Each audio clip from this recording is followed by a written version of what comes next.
Je vous souhaite le bonjour, la bienvenue sur notre site et le Verbe s'est fait chair. Bonne écoute.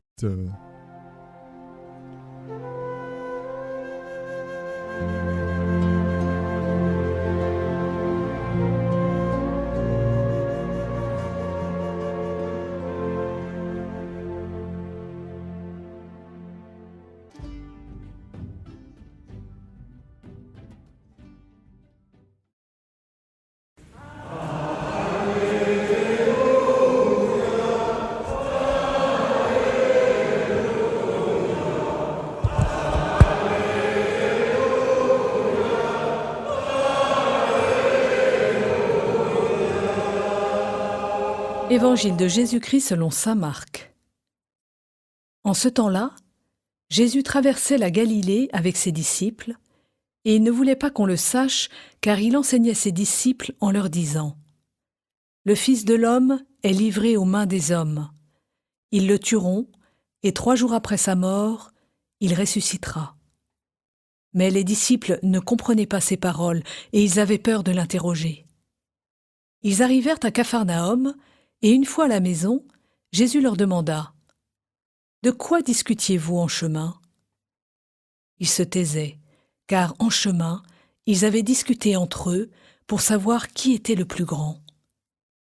S'étant assis, Jésus appela les 12 et leur dit : « Si quelqu'un veut être le premier, qu'il soit le dernier de tous et le serviteur de tous. » Prenant alors un enfant, il le plaça au milieu d'eux, l'embrassa et leur dit : « Quiconque accueille en mon nom un enfant comme celui-ci, c'est moi qui l'accueille. Et celui qui m'accueille, ce n'est pas moi qui l'accueille, mais celui qui m'a envoyé. »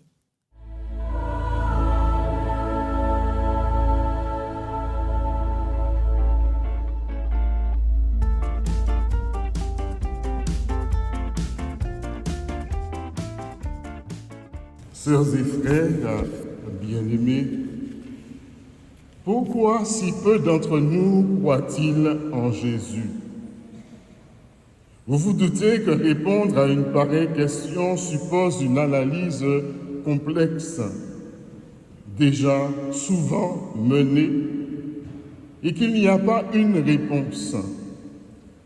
Le simplisme en matière sociologique et idéologique est le propre du simplet. Ceux qui connaissent la cause du peu d'engouement pour la foi sont à mon avis des charlatans ou des naïfs dangereux. Je relève seulement une des raisons pour laquelle beaucoup ne croient pas. Et c'est d'ailleurs très mal s'exprimer que de parler ainsi, car s'il est vrai qu'on ne croit pas parce qu'il n'y a pas de justification au fait de croire, qu'il s'agit d'un engagement gratuit, réponse à un amour deviné qui s'offre le premier, lui aussi gratuit, pure grâce. Donc y a-t-il plus de raisons de ne pas croire? Mais c'est un fait, notre Église est un obstacle pour la foi. Là non plus, ce n'est pas vraiment nouveau. Mais si c'est l'Église, en outre, qui empêche de croire, eh bien nous avons sans doute les moyens de réduire l'obstacle. Parmi les obstacles à la foi, il y a le pouvoir de l'Église. Le pouvoir de l'Église, et l'on voit l'espoir que suscite à tort et à raison le changement de pouvoir incarné par le pape François. Non seulement l'Église d'hier, mais encore celle d'aujourd'hui, qu'on le veuille ou non, est souvent du côté des puissants. Ou pour parler à la manière du pape François, l'Église s'est changée en puissance mondaine. Si quelqu'un veut être le premier, qu'il soit le dernier de tous et le serviteur de tous. Entre évangile et pouvoir, il faut donc choisir. Ne sera-t-il pas possible, me direz-vous, de chercher à convertir à l'Évangile ceux qui ont le pouvoir? Ne serait-il pas possible d'exercer le pouvoir et d'être chrétien? Ne peut-on pas vivre son pouvoir comme un service? Les hommes, évêques, prêtres, diacres ou laïcs de pouvoir dans l'Église ne peuvent-ils pas être des serviteurs authentiques? Sous prétexte de ne pas se salir les mains avec le pouvoir, va-t-on laisser gouverner ceux qui, sans vergogne, en profiteront en despotes corrompus? Autant de bonnes questions, me direz-vous, évidemment. Pardon pour le manque d'humilité. Sauf que le problème, c'est la simplicité de la radicalité évangélique. Si quelqu'un veut être le premier, qu'il soit le dernier de tous et le serviteur de tous. C'est radical, c'est simple. On n'a pas besoin de faire, comme je dis la semaine dernière, des tests de théologie pour expliquer ça. Si quelqu'un veut être le premier, qu'il soit le dernier de tous et le serviteur de tous. Qui de nous, réellement, veut, voire accepte cela de manière radicale? Comme vous le constatez encore, eh bien là aussi, il n'y a pas de solution. Mais je propose quand même 3 pistes. La première, c'est que la vérité de ce que nous professons, de ce que nous voulons être les témoins, pour que nous n'en détournions point les autres et nous-mêmes, exige de nous d'être avec les petits. Les petits, c'est-à-dire l'enfant de l'Évangile, non pas l'enfant tout-puissant que l'on voit malheureusement dans certaines de nos familles nucléaires ou monoparentales, mais l'enfant de l'Antiquité, c'est-à-dire l'enfant sans droit, quasi-esclave, l'enfant qui travaille en Inde ou ailleurs, l'enfant qui meurt de faim ou de guerre, réfugié que même la mère ne veut pas et qu'elle rejette sur le sable blanc de nos cités balnéaires. Premier cri. Être inconditionnellement du côté des pauvres, des petits. Ici se joue notre foi. Ici se joue notre témoignage ou notre hypocrisie. Quand nous sommes témoins du serviteur ou obstacle de la foi. Qui d'entre nous est réellement avec les pauvres? Secours catholique, Saint-Vincent de Paul, alors c'est déjà beaucoup, mais c'est en même temps si peu. Alors je ne dis pas ça juste pour leur balancer un boulet, je dirais, sur l'Église, mais en connaissance de cause. J'ai été pendant 10 ans aumônier du Secours catholique. Et je connais en tout cas les élans du système, mais aussi toutes les failles de ces grosses structures qui sont des commissions nationales. Je me rappelle un projet qu'on avait, Feu Patrick Hichek, il avait un projet extraordinaire qui aurait pu non seulement créer de l'emploi, mais qui aurait pu permettre à des familles nécessiteuses et à l'Église aussi de profiter d'un lieu qui permettrait de passer des vacances. Et bien aujourd'hui, ce lieu a été vendu à quelqu'un qui va s'enrichir de sa poche et qui ne va pas forcément faire grandir, je dirais, le bien commun. Et tout cela, qui est-ce qui l'a empêché? Eh bien l'Église, dans le comité national. On a décidé d'envoyer notre frère Olivier dans la rue. Mais est-ce que l'Église est vraiment prête à l'accompagner dans la rue? C'est une question, hein? Est-ce que quand le truc va commencer à chauffer, l'Église sera là, bien qu'elle dise, viens. Pas aller trop loin. Freinez. C'est ça, hein? Le Seigneur va t'amener là où tu ne veux pas. Est-ce que l'Église de Martigny, à travers Olivier qu'on a envoyé dans la rue, est prête à aller là où Dieu veut nous envoyer? Quelqu'un te mettra la ceinture pour t'amener là où tu ne veux pas aller. Qui d'entre nous est véritablement avec les pauvres. Parce qu'on est souvent dans des verrouillages. Deuxième réflexion, nous avons des responsabilités. Nous avons du pouvoir. Et nous nous faisons serviteurs de la cause, de la doctrine, de l'entreprise, des intérêts, des actionnaires, des puissants. Mais restons serviteurs. Nous changerons de maître. Passons au service des petits. Il ne s'agit pas que le grand patron aille laver les chiottes, quoique ça peut lui faire du bien aussi. Il s'agit que le patron ne soit pas simplement à son propre service et au service de son compte en banque, ni à celui des intérêts des riches et des puissants, mais des pauvres. Il ne s'agit pas de tout vendre pour donner ses biens aux pauvres en Afrique ou encore, que sais-je. Il s'agit de boycotter les injustices, de cesser de piller l'Afrique, de cesser de piller Haïti, par exemple.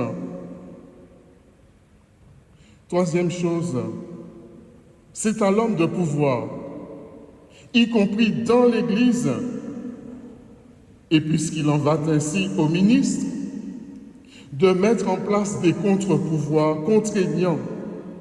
Ministre, ça veut dire serviteur. Ministre, minus, petit. Et l'on parle du magistère. Magis, grand, du pape, des évêques. Je pense qu'on se moque un peu du monde. Un peu. Dans l'Église, les contre-pouvoirs ne sont par exemple des conseils. Ce n'est pas pour faire démocratique, mais c'est pour convoquer au service. La seule manière d'approcher la vérité ensemble, dans une quasi-unanimité. Impossible de les supprimer sous prétexte qu'ils fonctionneraient mal. Au contraire, il faut se démener pour que ces contre-pouvoirs soient vraiment opérants sous peine de confisquer le pouvoir, d'interdire la parole et la vie, de refuser le chemin, en définitive, du service. Alors c'est vrai que les contre-pouvoirs, c'est risqué, parce que les puissants en useront pour renverser les ministres qui ne prêcheraient pas l'évangile qu'ils veulent entendre.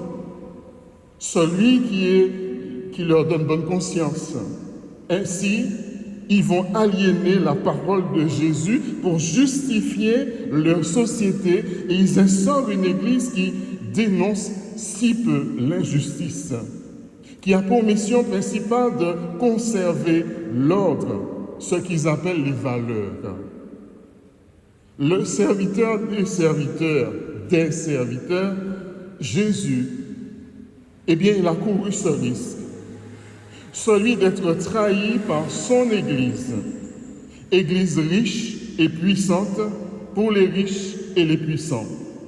Il a couru le risque parce qu'il est impossible d'imposer par la force le non-pouvoir, d'imposer par le pouvoir le service. Malgré le risque, le serviteur des serviteurs compte sur ce qu'il y a d'humanité en nous pour protéger l'enfant, pour protéger le petit. Oui, sœurs et frères, si Dieu, pour venir chez les hommes, a pris d'abord le visage d'un enfant, c'est pour nous rappeler que c'est à cela que nous sommes nous-mêmes profondément destinés. Et que si nous n'acceptons pas que Dieu lui-même nous donne cette identité d'enfance et de jeunesse, eh bien nous ne pourrons pas entrer par la porte étroite parce que nous serons comme ça. Il faut être comme ça. Je ne suis pas dans la... Bref. Ou alors, pour y entrer, ce sera tellement difficile, eh bien que nous aurons beaucoup à souffrir de purgatoire. Parce que, eh bien, si nous arrivons au royaume comme des gens sérieux, comme des gens infatués d'eux-mêmes, comme ces grands qui veulent tout gouverner, eh bien, nous aurons beaucoup de mal à nous faire à ce moment-là tout petit. Alors, il vaut mieux commencer très tôt, pour entrer dans le royaume, sans trop de souffrance, sans trop de difficultés. Et puis, dans ce monde où les grands ne cessent de se jalouser les uns les autres, d'entretenir entre eux des sentiments de convoitise sur la domination du monde, ne cessent de se faire la guerre, si nous autres chrétiens, eh bien, nous ne venons pas révéler à ce monde que ceci n'est pas sa véritable destinée, qui le fera? Et le monde continuera à vieillir sans cesse et à s'enterrer en fait lui-même dans sa fosse qui est la grandeur, le pouvoir illusoire, dans un avenir qu'il ne peut pas maîtriser. Qui peut dire ce qui va se passer pour la suite là, avec confinement, déconfinement, reconfinement, surconfinement, on va finir faire confinement, confinement, bref. Qui peut dire qu'est-ce qui va se passer pour la suite? Personne. Personne. Qui peut maîtriser, je dirais, dans un avenir qui va peut-être nous détruire nous-mêmes? Parce que, eh bien, nous en sommes devenus les pseudomètres. Alors, ce retour à l'enfance, ce n'est pas être au milieu de ce monde des chrétiens un peu bébêtes ou naïfs, des personnes qui ne s'intéresseraient pas à ce qui se passe, non. Cette enfance au milieu du monde que nous devons représenter, c'est l'avenir du monde.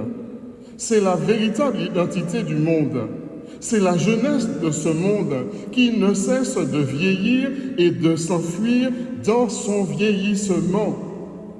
Mais pour retrouver en permanence cet âge éternel de Dieu, c'est ça, l'âge éternel de Dieu, c'est l'enfance véritable.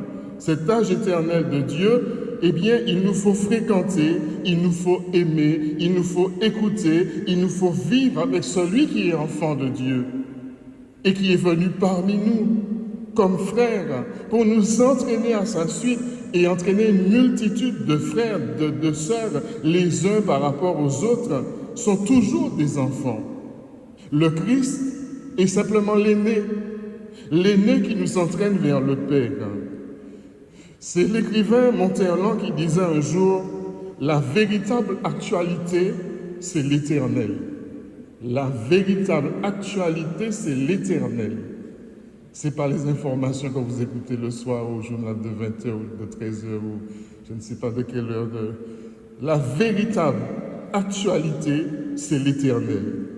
L'âge véritable, c'est la jeunesse dans la grâce de Dieu. Tout le reste est immédiatement voué à la destruction. Saint Paul dit, tout le reste n'est que balayure, emporté par le vent, périssement.